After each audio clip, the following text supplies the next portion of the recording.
Bueno, y ahora sí, como todos los jueves, es un gusto recibir aquí en la cabina Eduardo Alam Bentato. Usted lo conoce muy bien. Hay que seguirlo como Lalo Alam, @LaloAlam. Lalo, bienvenido. Muchas gracias, buenos días, Viri, Gastón, Fede, un gusto estar con ustedes esta mañana. Muchas gracias. Y desde luego también a Federico Berrueto, que le agradecemos como siempre que nos acompaña. Hay que seguirlo, lo puede seguir como @Berrueto. Hay que leerlo pues todos los días. Tiene una columna en SDP Noticias, está en La Silla Rota, en fin. Federico. Muy buenos días. ¿Cómo amaneces? Gastón, Lalo. Muy bien. Todo bien. Se van acercando los tiempos de definición. Por lo menos de manera, lo digo de manera personal, me confunden las encuestas porque llega un momento en que dejas de creerlas, ¿no? Hay quienes dicen que van ganando por un lado, por el otro. Al final, yo supongo que es una manera de hacer mercadotecnia, es una estrategia de comunicación, muchas veces se utilizan así. Realmente hoy nos hacen creer que está tan lejos la oposición que es difícil que hay una parte que lo dice, que es difícil que alcance a Claudia Sheinbaum por un lado, ¿no? ¿Eso es cierto o son nada más las encuestas? Desde su punto de vista, pues hay posibilidades todavía de que Xochitl Gálvez, esto va pensando, ¿no? Bueno, dicen que una tamalera no debe hablar mal de otra tamalera, pero yo les debo decir que no le hagan caso a las encuestas. Y no lo dice Federico Berrueto, ¿eh? Y les digo por qué, además, hay quien dice que porque están cuchareadas, que porque la mayoría de los encuestadores están trabajando para el oficialismo, cosa que sí es cierto, pero yo creo que los trabajos están, en el sentido metodológico, están razonablemente bien hechos. Hay una entrevista hoy día en el Milenio, en Primera Plana, del presidente Alberto Fernández, y dice una cosa muy interesante. Argentina. Dice, exactamente, el presidente de Argentina, que perdió su partido la elección en meses pasados con Milei. Dice que cuando hay descontento, cuando la gente está enojada, gana la derecha. Bueno, lo que quiere decir, gana la alternancia. ¿Qué quiere decir esto? Que las encuestas convencionales no detectan el descontento. Nadie pensó que Milei en la segunda vuelta fuera a ganar por esa ventaja, pocos que fuera a ganar, y además por esa ventaja prácticamente ningún encuestador por ahí, quizá habrá alguna excepción, pero son excepción. Lo cierto es que las encuestas, cuando tú tienes un entorno de descontento, no alcanzan a captar el descontento, y además tiene una explicación lógica. Quien está enojado se resiste a ser encuestado, y ese que está enojado pues tiene una intención de voto mayoritariamente en contra del oficialismo, porque está enojado, hay una razón por la cual está enojado. Me refiero yo políticamente, sí, claro. En lo personal, pues quién sabe qué traerá en la Esperemos que no esté enojado. Así es. Pero, y por otro lado, quien esté enojado también, la probabilidad de que mienta al momento de ser es mayor. Entonces, hay una subestimación. Esto está probado en todos los entornos, en todos. Y lo que sí es un hecho, y me atrevo yo a decirlo actualmente, que para cuando se dé la elección vamos a tener una competencia muy, muy cerrada en los tres niveles, en el ámbito local, en el ámbito legislativo y desde luego también en la contienda presidencial. Esta idea de que se ha ido construyendo, en parte corresponde a que los medios les interesa divulgar encuestas, las encuestas son noticia. Sí, claro. Y por otro lado también, pues quien le está yendo bien, le interesa mucho que se divulguen encuestas en las que lleve la ventaja. Pero una cosa sí muy importante, las encuestas no impactan la intención de voto. Lo que sí impactan, y no es un tema menor, es la apuesta de los financiadores. Hay mucho dinero debajo de la mesa, 80 centavos de un peso es dinero ilegal. No. Y esto lo que quiere decir es que estás construyendo a través de esta ficción de ventaja, pues lo que es no nada más la inequidad, sino el dinero ilegal en las elecciones. Lalo. Ahí voy a meter mi cuchara en el tamal colado. Miren, coincido con Federico en el tema de las encuestas hasta cierto punto y le quiero matizar. Gracias. Las encuestas, efectivamente, a nivel nacional tienen una metodología válida y sí, como nos lo explicaba. Yo por eso decía, me confundo, a mí me confunde. Como nos lo explicaba aquel catedrático que tuvimos, que bautizamos cariñosamente como Doctor Robot, pues hay un método establecido para calcular matemáticamente que la encuesta funcione, que se repita el resultado, es decir, su valor de confianza, y que el resultado esté dentro de los parámetros de la realidad, que es su capacidad de error. Bueno, hasta ese punto estamos bien. Yo sí creo en las encuestas, mientras más pequeña la demarcación, porque la calidad de las personas, sus características e incluso sus ánimos y sentimientos pueden ser homologados. De tal manera que si encuestamos una sección electoral, un distrito electoral, quizá un municipio, pues tengamos una película un poco más sensata y lógica. Okay. Pero si encuestamos el país, estamos encuestando a 145 millones de personas.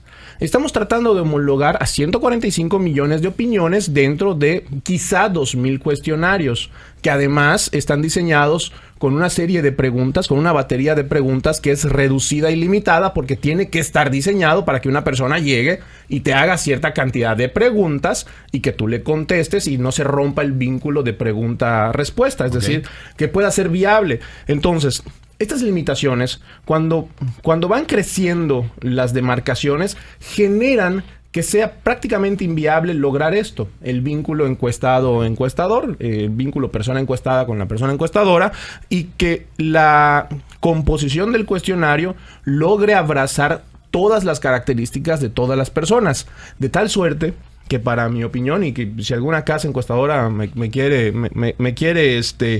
pues ahora sí que rebatir con todo gusto en la mesa, en mi opinión, las encuestas a nivel nacional tienen una inviabilidad metodológica sencilla y práctica. ¿Cómo es posible encerrar la opinión de 100 millones de votantes, que es más o menos lo que debemos de tener en el país? 98, si no me equivoco, la última vez que revisé las estadísticas de Eleazar Serrano, el vocal del INE. Saludo, Eleazar. ¿Cómo es posible encerrarlo en 2,000 respuestas, de las cuales pues casi nadie nos dice cuál es su tasa de rechazo? Yo le pregunto a 2,000 personas cuántas me contestan y cuántas me contestan completo. Entonces, a partir de eso, entendamos algo. Las encuestas, desde mi punto de vista, desde mi opinión, van siendo viables desde los espacios más pequeños. Conforme vamos creciendo, van siendo menos reales. Y yo les hago una apuesta. Si hacemos 300 encuestas en 300 distritos electorales uninominales en el país y las sumamos o las promediamos o las ponderamos, el resultado entre Xóchitl y Claudia seguramente va a ser distinto al que estamos viendo en las encuestas a nivel nacional de una sola demarcación como país. Mencionabas, Federico, hace un momento que uno de los más interesados en que se divulguen las encuestas pues es el que va ganando. A los votantes nos desalienta que, vamos a suponer, yo quería votar por el que va en segundo o tercer lugar, por decir cualquiera. ¿Desalienta ver que va en segundo o en tercero? Mira, yo sí, desde luego que sí hay un desaliento, pero no es generalizado. O sea, quienes están siguiendo la elección, las intenciones de voto, somos un segmento muy pequeño.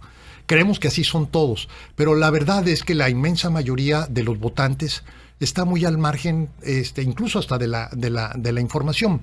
Yo aquí lo que destacaría, partiendo de la pregunta original, que tiene mucho que ver con esta idea de que si Xóchitl puede ganar. Si ya las cosas, de acuerdo a lo que dicen las encuestas, pues dicen que ya no hay nada que hacer, ¿verdad? Ya está decidida.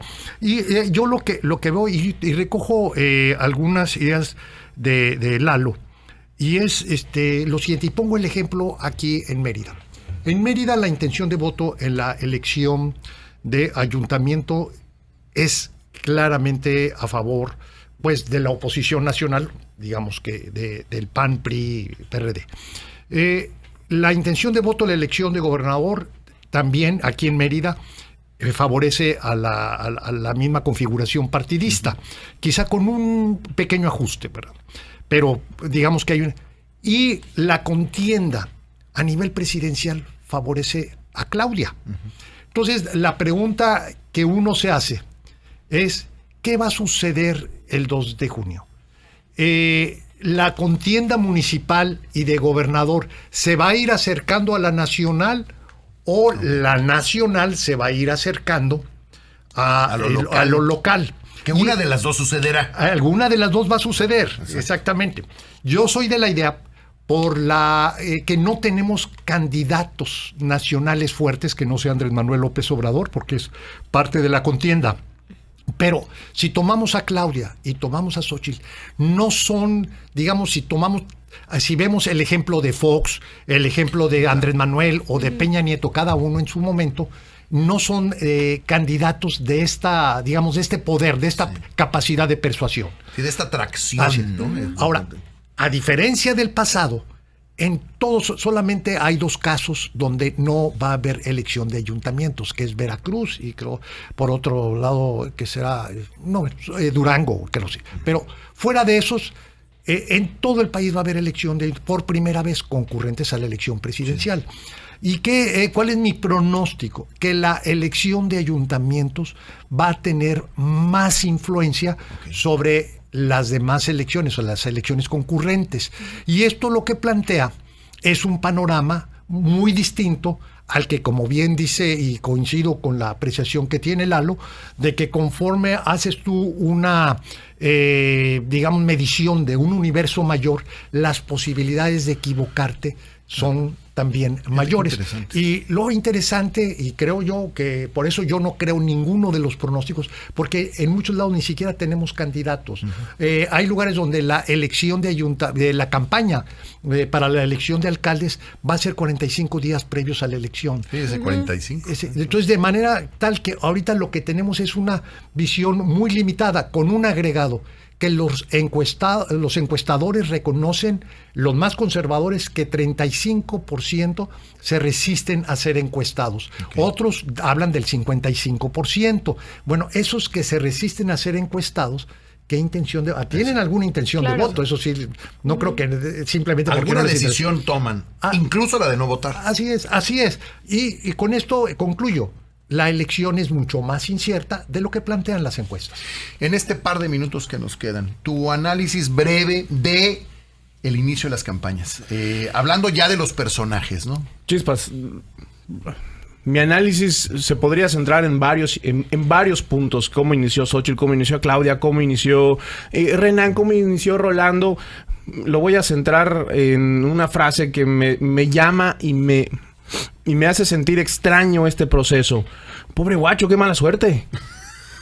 Híjole. Yo soy de los que sigue pensando, y lo he dicho durante un año, que Renan le llevaba una ventaja y se la sigue llevando. Pero no se le desea la mala suerte a nadie, ¿no? No, claro. Híjole, ojalá se recupere pronto por el bien de Yucatán, que haya una competencia en la que las y los candidatos puedan expresarse, puedan debatir, puedan lanzar propuestas y que lo puedan hacer en la entera libertad y comodidad de un buen estado de salud. Y de ahí, flojo. Flojo, ¿verdad? Flojo.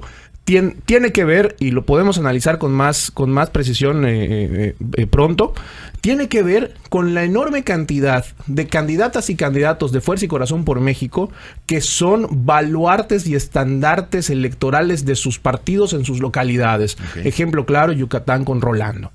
Estas personas son de territorio, estas personas están haciendo campaña en la calle, están caminando y están buscando desde demarcaciones pequeñitas e ir creciendo el favor electoral con un objetivo claro, los congresos. Yo estoy claro en eso, el Congreso de la Unión y los congresos locales. Y parecido a lo que decías, ¿no? Finalmente de lo pequeño, de lo que va a suceder localmente es como se puede... Así es, pero además es inevitable que cuando uno hace una evaluación, incluso en el nivel local, uno tenga que considerar al presidente López Obrador, porque es la figura política más relevante de todo este proceso.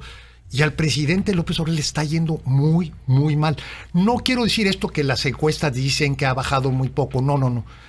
El presidente López Obrador, a los ojos de muchos votantes, está asociado al narcotráfico. No digo que esté asociado, digo que es la percepción que está habiendo de manera creciente. Que le importe a los votantes o no les importe eso, bueno, ya será otra cosa. Claro. Pero lo cierto es que al presidente, día con día, ayer fue lo de Ayotzinapa, que pues es la violencia y es esta idea de que un presidente que no les cumplió ni siquiera los suyos, pero el presidente como que está bajo asedio, pero no por los conservadores, por una realidad que se le está viniendo, porque muchos de sus proyectos no funcionaron como él decía. El decir ahora a estas alturas que el sistema de salud es como el de Dinamarca o que vamos a hacer como el de Dinamarca, pues es una burla. Aquí la pregunta de fondo es si este descrédito del presidente va a tener un efecto electoral. Y es una duda, y para eso justamente están las campañas. Exactamente. Federico Berrueto, como siempre, muchísimas gracias por tu visita. Un gusto. Gracias, un placer.